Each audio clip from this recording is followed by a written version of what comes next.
আসসালামু আলাইকুম। লাল টুকটুকে কলিজা ঠান্ডা করার মতো জিনিস তরমুজ। তরমুজের শরবত খাইলে তারা কলিজা ঠান্ডা হয়ে যাবে। সাথে আছে বাকি এই বাকি জিনিসটার মানে কেউ এরকম খাইতে না চায়, কিন্তু তরমুজ হলে কোনো ফলে যাইব।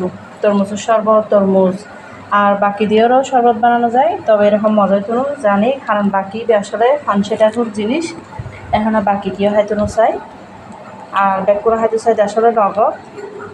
যারাতে বাকি ভালো না লাগে তারা তরমুজ খাবেন। তারপরে তরমুজের খোসা দিয়ে ওনারা ফলের মতো করে রান্না করতে পারবেন। এই জিবে পিছনের খোসা আছে ফেলে দিবেন, এই জিবে মাঝখানের খোসা আছে বলে দিবে নিয়ে ফেলে দিবেন। তারপরে মসুর ডাল দিয়ে সুন্দর করে ফলর যেরকম রান্না করে সেম এরকম রান্না করবেন। আর যদি বাকি কেঁচা হইতে হয় বাকি ভাজি করে তারিবেন। এই মিঠো হতো যেলে ভাজি করলে যেরকম হয় সেম এরকম হইব। আর যে দুই জিনিস ওনারা হইলাম, আপনারা যদি কেঁচা বাকিটা হয় এরকম ভাজি করিবেন। আর তরমুজ যদি খাইতে হন, তরমুজ যদি কুসা ফেলাইতে বানানো হয় তরমুজের রান্ধি খাইবেন, শরবত খাইবেন, তরমুজ ছোলা রান্ধি খাইবেন, আবার তরমুজ কেঁচা খাইবেন।